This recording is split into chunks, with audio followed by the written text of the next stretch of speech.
Bonjour et bienvenue dans cette leçon sur la résistance. La résistance, c'est un dipôle très utilisé en électricité, que voici. Elle a la forme d'un petit cylindre.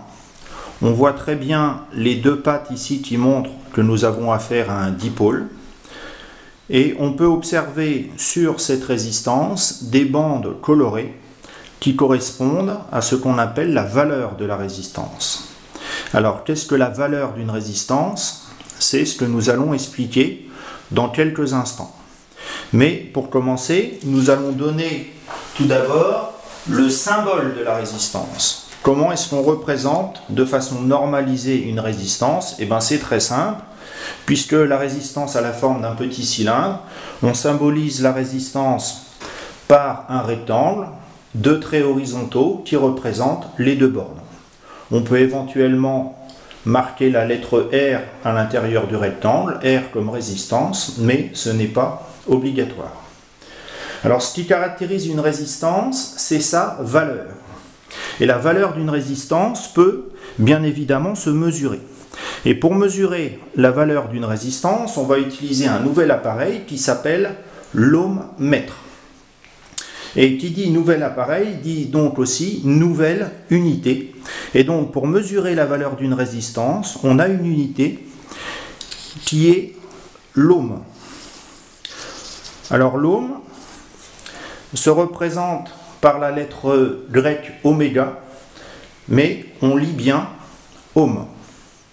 Alors si on a pris la lettre oméga, c'est parce que la lettre O en physique, pouvant être confondue avec le 0, n'est jamais utilisée. Donc on a pris une lettre grecque qui ressemble au O, qui se trouve être la lettre oméga. Le mot ohm, lui, est un hommage à un physicien allemand du XVIIIe siècle, Ohm, qui a fait des travaux très importants en électricité.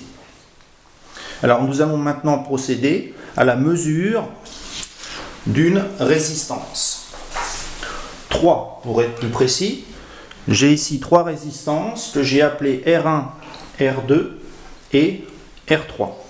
On peut voir que les codes couleurs sur ces 3 résistances sont différents, ce qui signifie qu'elles ont 3 valeurs différentes. Pour mesurer la valeur d'une résistance, c'est très simple.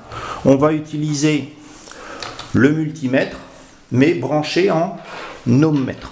Donc on va mesurer successivement les valeurs de R1, R2 et R3.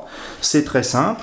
Il suffit de brancher la résistance aux bornes du multimètre et la valeur de la résistance va s'afficher directement. Ici, pour la résistance R1, on mesure 18 ohms. Pour la résistance R2, on mesure 27 ohms. Et enfin, pour la résistance R3,